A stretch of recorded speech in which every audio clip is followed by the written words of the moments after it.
जहाँ ना मशीनों का शोर ना भागती जिंदगी की दौड़, यहाँ है शांति, सादगी और सदियों पुरानी वैदिक संस्कृति। आइए चलिए हमारे साथ एक ऐसे ही गांव की ओर जो खुद में है एक भक्ति धाम। हेलो गाइस, तो मैं हूं शिवम, आप देख रहे हो बिट्टू द एक्सप्लोरर। तो आज हम आए एक ऐसे गांव में जहां ना तो कोई बिजली का यूज करता है, ना कोई फोन का, ना कोई टीवी का। जहां आज के दौर में हर किसी के हाथ में मोबाइल दिखना आम बात है, वहीं ये लोग फोन का यूज बिल्कुल नहीं करते। जहां हर किसी के घर में एलईडी लाइट है, वहीं ये अपने घर को दीपक के द्वारा पूरे घर को रोशन करते हैं। ऐसा नहीं है कि ये लोग गरीब हैं, ये अपनी इच्छा से ऐसा रहना पसंद करते हैं। जहां हम लोगों की सुबह 7-8 बजे होती है, वहीं ये 4 बजे से उठकर अपना पूजा पाठ का कार्य स्टार्ट कर देते हैं। ऐसा यहाँ पर सभी लोग करते हैं, बूढ़े बच्चे जवान सभी लोग इसी रूल को फॉलो करते हैं। आज की वीडियो में हम बहुत कुछ जानेंगे इनके बारे में, तो वीडियो में एंड तक बने रहना। यहाँ के घर जो है बहुत डिफरेंट है। यहाँ के जो घर बनाए गए हैं वो पत्थर और मिट्टी आसपास की लकड़ियों से मिलकर बनाए गए हैं।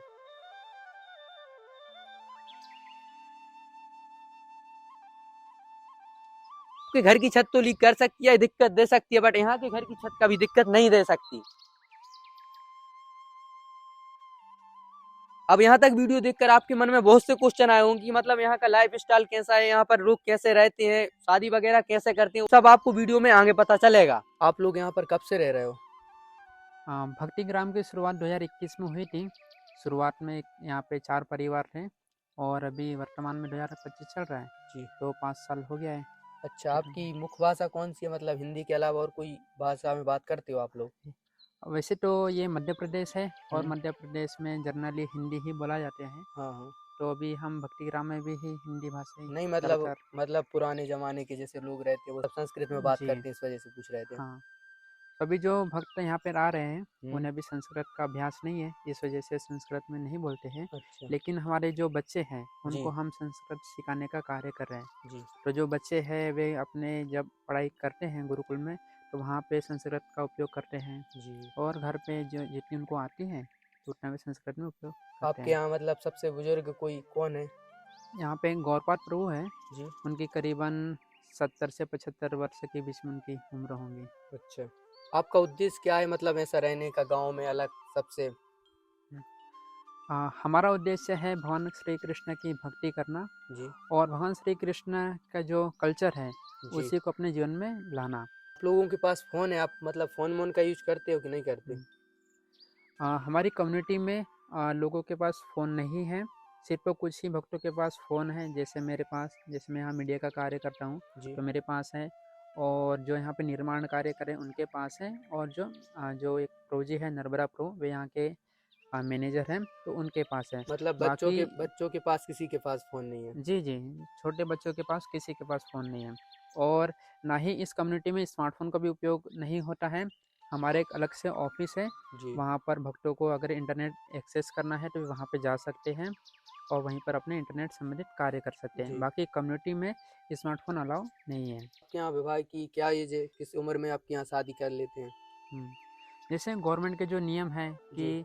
माताओं की उम्र 18 वर्ष होना चाहिए और हम्म। पुरुष की 21 वर्ष होना चाहिए, जी। तो उसी का पालन हम भी करते हैं। अच्छा, मतलब ऐसी जी कोई अलग से नहीं है इधर? जी नहीं, न्यूनतम हमारा प्रयास रहता है कि सभी की विवाह जल्दी हो जाए, क्योंकि अगर हम समय पर अगर विवाह नहीं करते हैं जी। तो वही है, हमारी इंद्रिय को भोग चाहिए रहता है, और हाँ। जो तरुण अवस्था रहती है उसमें तो बहुत ज़्यादा आकर्षण होता है जी। जी। विपरीत लिंग से। जी। तो इसलिए हम प्रयास करते हैं कि जल्द से जल्द भक्तों के विवाह हो जाए। यहाँ लव मैरिज करना चाहे अगर जैसे कोई, तो लव मैरिज होती है जी आपके जी, यहाँ? नहीं? नहीं, ये तो बहुत ही निकृष्ट सभ्यता है लव मैरिज, ये जी। ऐसा नहीं होता है। तो हमारे यहाँ पे जो परिवार में जो माता पिता है वही लड़के और लड़की का चुनाव करते हैं। उसमें भी जिनका भी विवाह करना रहता है तो माता पिता ही आगे आके प्रस्ताव लेते हैं, और फिर वो प्रस्ताव को पुरुष को और जो माता है उनको बता दिया जाता है, फिर उनकी सहमति से फिर विवाह होता है। अच्छा, और कोई अगर चाहे कि यहाँ से बाहर से कोई चाहे इधर शादी करना, तो कोई कर सकता है? यहाँ की लड़की बाहर कहीं शादी हाँ करना जी, चाहे तो? अगर बाहर के जो ऐसे युवा है जो यहाँ पे अपने भक्तिग्राम में रहना चाहते हैं, इस जीवन से प्रेरित है, जी। और ऐसी माताएं जो यहाँ के कल्चर से प्रेरित है, तो वे यहाँ पे आके विवाह कर सकते हैं। लेकिन उसके लिए यहाँ पे कम्युनिटी के कुछ नियम हैं, जैसे प्रतिदिन हरे कृष्ण महामंत्र का जप करना, जी। ये 16 माला जप करना, जिसे जप करने में करीबन 2 से ढाई घंटा का समय लगता है। जी। और उसके बाद यहाँ पे दैनिक कार्यक्रम होते हैं, जैसे 4:30 बजे मंगल आरती होती है और प्रतिदिन शाम को महाभारत, रामायण, भगवद गीता इनके ऊपर कक्षा होती है।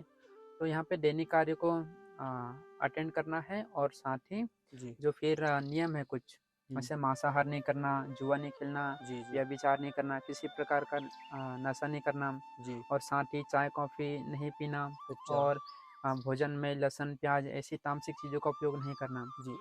तो ये भक्तिग्राम के कुछ नियम हैं, तो जो भी भक्त लोग यहाँ पे प्रेरित होते हैं और यहाँ पे जीवन जीना चाहते हैं, जी। तो उनको इन नियम का पालन करना होता है। और आपके यहाँ मतलब गाँव में लाइट-वाइट नहीं सुना है, लाइट भी नहीं है आपके गाँव में? जी। हमारे भक्तिग्राम में बिजली का उपयोग नहीं करते हैं जी। और प्रकाश के लिए मेन बिजली का उपयोग ज़्यादातर यातायात के लिए होता है और प्रकाश के लिए। अच्छा। तो हमारे भक्तिग्राम जैसे कि हम इसे एक आत्मनिर्भर गाँव बनाना चाहते हैं, जी। तो जो भी हमारे जीवन की जो दैनिक चीज़ों की आवश्यकता होती है, वो तो स्थानीय रूप से उपलब्ध हो जाती है, इसलिए हमें बहुत ज़्यादा बाहर नहीं जाना पड़ता। जी। और फिर रही बात बिजली की, दूसरा उपयोग यहाँ पे प्रकाश के लिए, तो हम यहाँ पे तेल के दीपक जलाते हैं, जी। तो इससे हमको पर्याप्त प्रकाश हो जाता है। गर्मियों के टाइम पे आपको पंखा और कूलर की ज़रूरत नहीं लगती है, ऐसी कि गर्मी लग रही ज़्यादा, बाहर के हुँ। लोगों को जैसे ज़रूरत रहती है कि कूलर पंखे के बिना नहीं रह पाते, आपको दिक्कत नहीं होती उन सब में? देखिए, हमारे जो शरीर है, वो हम हमारे शरीर को जैसे वातावरण में रखते हैं, वैसे वातावरण में ढल जाता है। जी। अभी देखिए ना, हज़ारों लाखों सालों से लोग जीते ही आ रहे थे। हुँ, अभी ये हुँ। जो बिजली है, पेट्रोलियम है, ये कब से, अभी कुछ वर्षों पूर्व ही आए हैं। हाँ, वो तो है। इसके पहले तो लोग जीते ही थे जीवन। जी, जी। तो हम यहाँ पे जैसे भक्त लोग रहते हैं जी। और सब, यानी कि उतना कुछ ज़्यादा कठिन नहीं लगता है।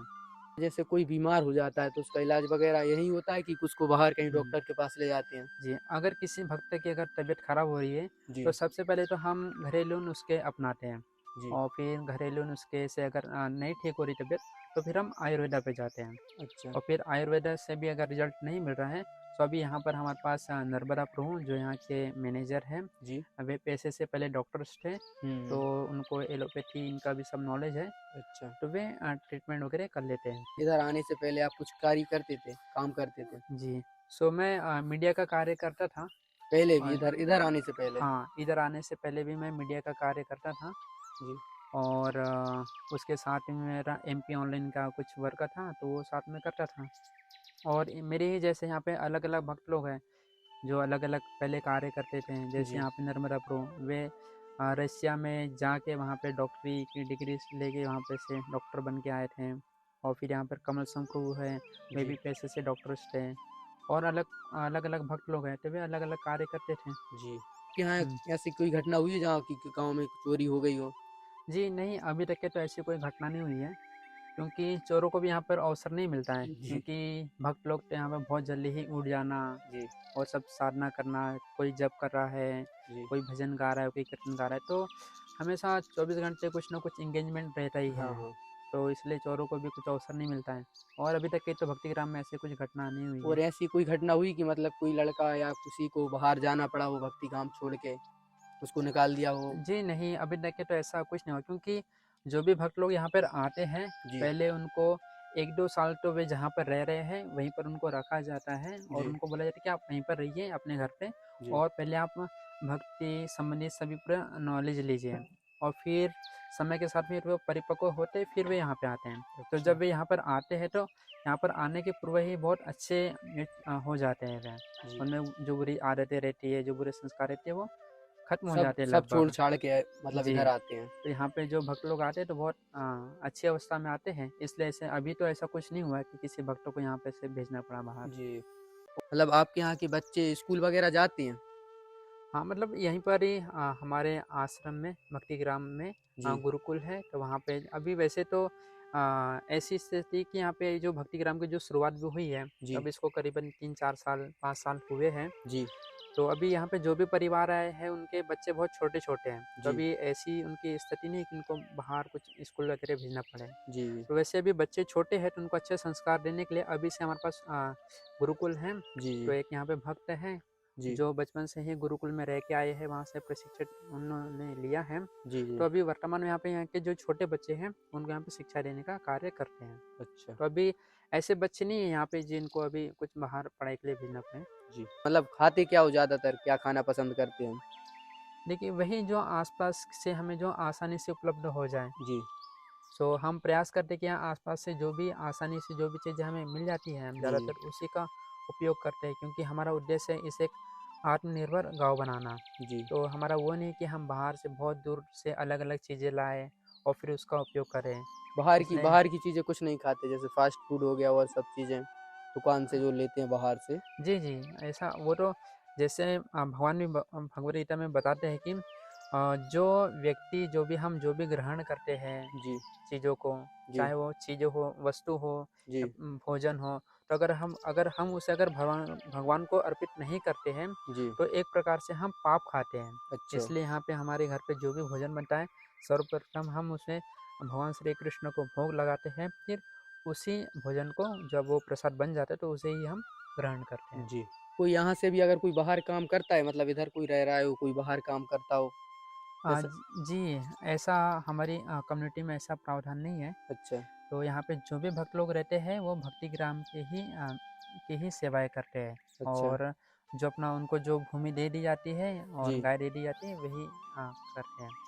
जो भक्त लोग यहाँ पे रहते हैं कृषि करते हैं, गौपालन करते हैं, और उसके अलावा कुछ भक्त यहाँ पे भक्ति ग्राम में मैनेजमेंट में कार्य करते हैं। जी। बाकी ऐसे कोई नहीं कि वो बाहर जाके कार्य करें।